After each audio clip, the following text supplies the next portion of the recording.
Bismillahirrahmanirrahim. Assalamualaikum warahmatullahi wabarakatuh. Dulur-dulur semua, saya diamanati untuk mengungkapkan hal-hal yang menyangkut kesehatan hidup kita. Itu tidak berarti saya adalah yang paling sehat di antara kita semua.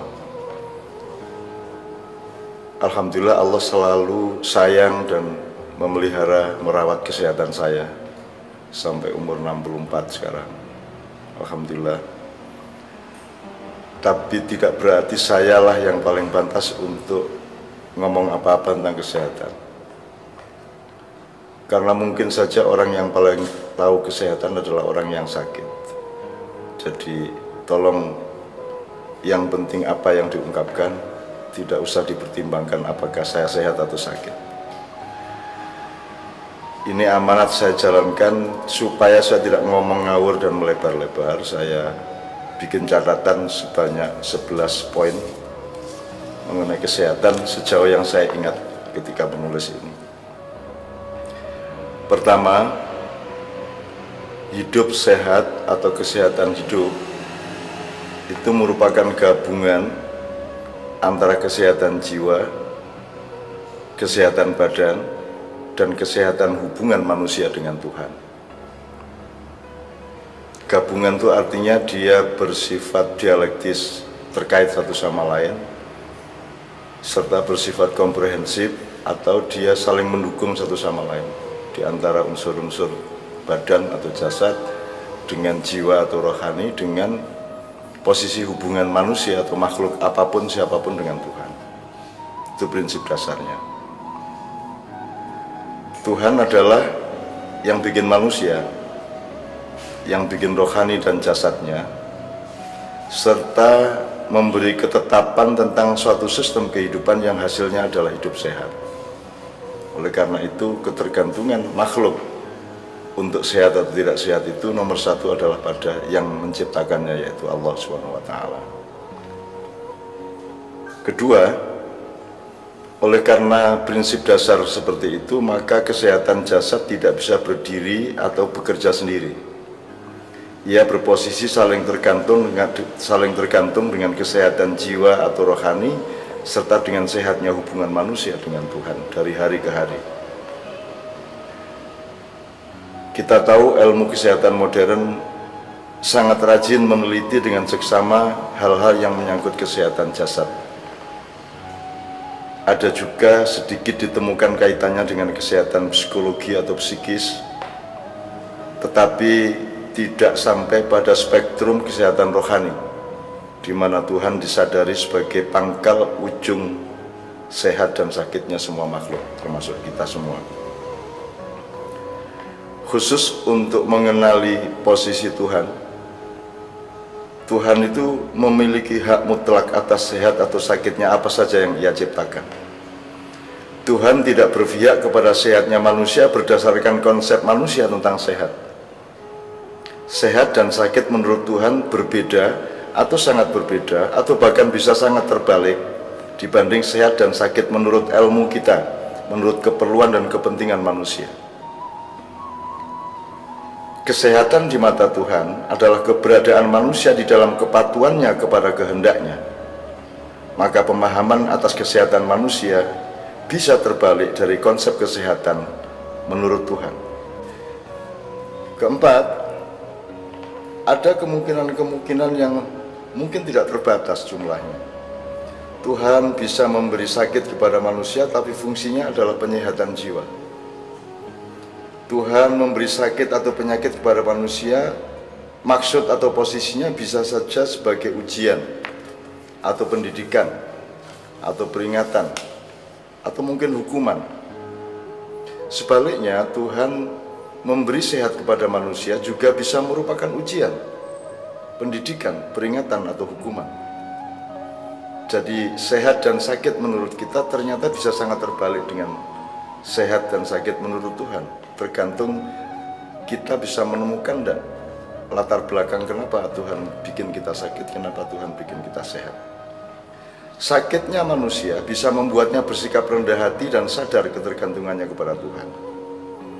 Sementara sehatnya manusia bisa merupakan semacam adab bagi manusia yang membuatnya sombong dan tergelincir hidupnya, serta kelak tiba di Tuhan tidak dalam posisi yang seperti Tuhan menghendakinya ketika Tuhan menciptakan kita semua.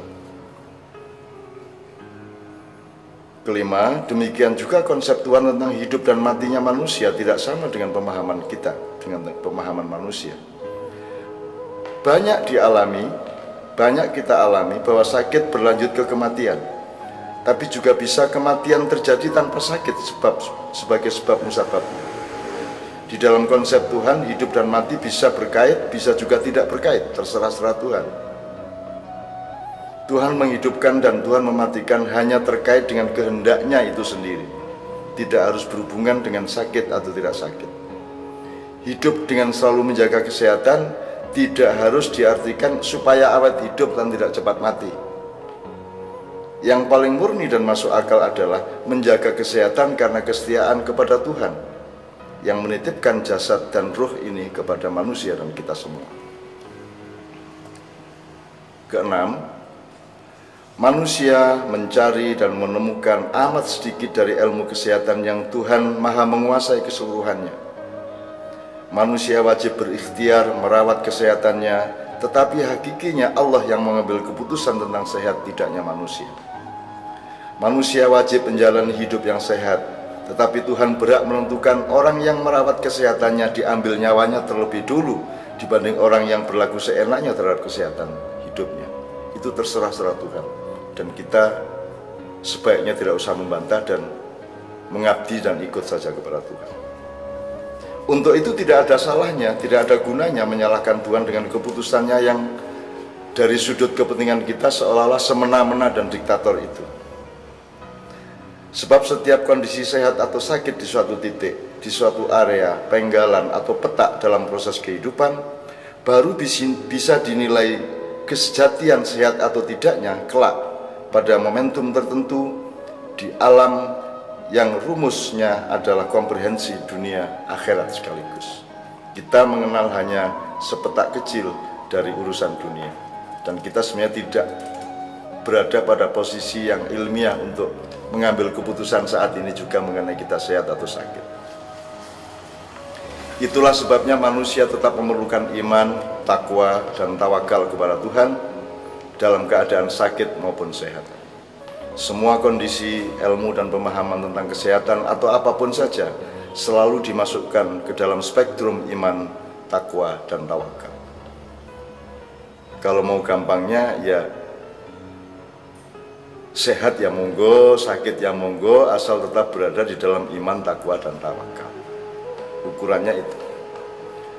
Nomor 7, manusia meneliti sakit dan sehat, kemudian berikhtiar mengobati, tetapi manusia tidak mampu berposisi untuk menyembuhkan. Manusia menanam benih, Tuhan yang menyemaikan. Manusia berjuang, Tuhan yang menentukan pencapaian atau kegagalan. Tuhan bisa berlaku sesuai dengan rumus kesehatan manusia, misalnya menyembuhkan orang yang sakit yang diobati oleh manusia. Tapi juga Tuhan berhak melakukan berbagai variasi perilaku yang lain. Ia bisa tidak menyembuhkan orang yang diobati atau menyembuhkan orang yang tidak diobati. Tuhan bisa mengabulkan kesembuhan seseorang berdasarkan pengetahuan kedokteran dan farmasi, bisa juga tidak menyembuhkannya, atau malah menyembuhkan dengan obat dan sebab yang lain sama sekali, atau bahkan ditentang oleh kedokteran dan farmasi. 8. Kalau dokter, tabib, dukun, atau siapapun disebut menyembuhkan seseorang dari sakitnya dengan menggunakan obat atau ramuan atau perlakuan yang dikenal baku dan diakui oleh ilmu manusia, mohon izin, kesimpulannya bukan ilmu dan obat itu pasti benar. Kesimpulan yang lebih waspada adalah Tuhan mengabulkan kesembuhan melalui apa yang diyakini dan dipergunakan oleh dokter atau tabib dan dukun itu. Sementara di saat yang lain Tuhan bisa tidak mengabulkannya, atau justru memberi manusia pengalaman di mana seseorang menjadi sembuh tidak berdasarkan ilmunya manusia tentang kesehatan dan pengobatan, melainkan ilmu yang tidak dikenal oleh manusia, sama sekali. 9. Seseorang yang dekat dengan Tuhan mengeluh, "Ya Allah, sembuhkan perutku." Tuhan menjawab, "Baiklah, ambil daun itu dan makanlah." Belum sampai ia memakan daun itu, perutnya sembuh. Kemudian ketika perutnya sakit lagi, orang itu langsung mengambil daun itu. Ternyata perutnya tidak sembuh-sembuh, meskipun sudah sekian lembar daun telah ia makan. Orang itu memprotes, "Ya Allah, ketika aku sakit perut, Engkau memerintahkanku untuk menyembuhkan pakai daun itu. Kenapa kali ini tidak sembuh perutku?" Tuhan menjawab, "Waktu sakit yang pertama Engkau mengeluh dan minta tolong kepadaku. Tapi yang kedua Engkau tidak minta tolong kepadaku, melainkan langsung mengambil daun itu. Maka perutmu tetap sakit, karena daun dan apapun tidak bisa menyembuhkan sakit perut. Dan sakit apapun yang bisa menyembuhkan dan yang berkehendak menyembuhkan adalah kemauan dan kasih sayangku." 10. Oleh karena itu syarat kesehatan hidupnya manusia ada 2 yang sebaiknya kita pilih, meskipun kita bisa saja dibiarkan oleh Tuhan tetap sehat tanpa memilih keduanya.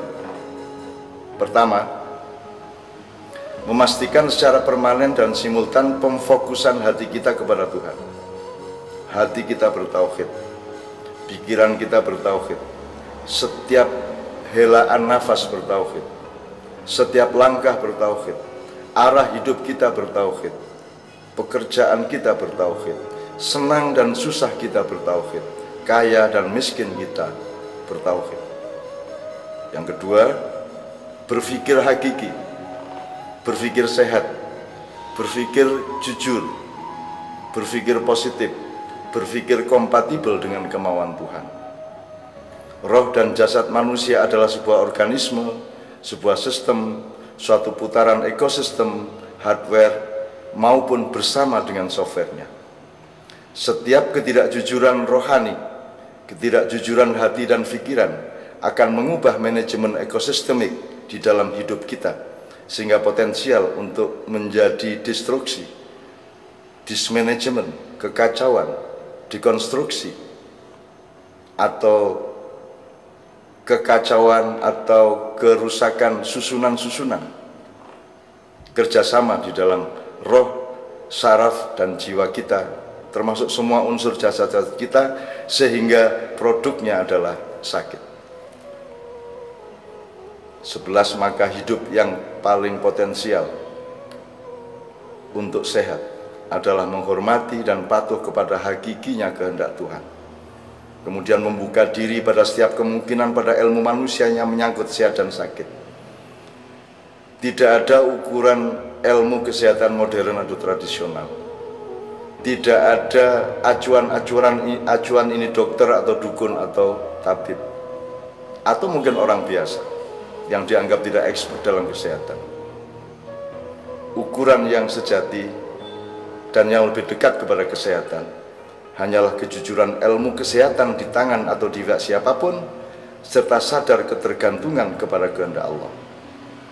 Dari Allah kita hindari amarahnya, dan kita upayakan dekat kepada kasih sayangnya. Ini sudah ditulis dan bisa diperbanyak, tidak harus difahami sekarang, tapi mudah-mudahan setiap yang kita dengarkan bisa menjadi benih yang tertanam, sehingga dia akan ditumbuhkan oleh Tuhan, bersemai, berdaun, berbatang, kemudian muncullah buah-buah kesehatan di dalam hidup kita masing-masing, dan semuanya entah dalam waktu berapa lama, terserah Allah SWT. Assalamualaikum warahmatullahi wabarakatuh.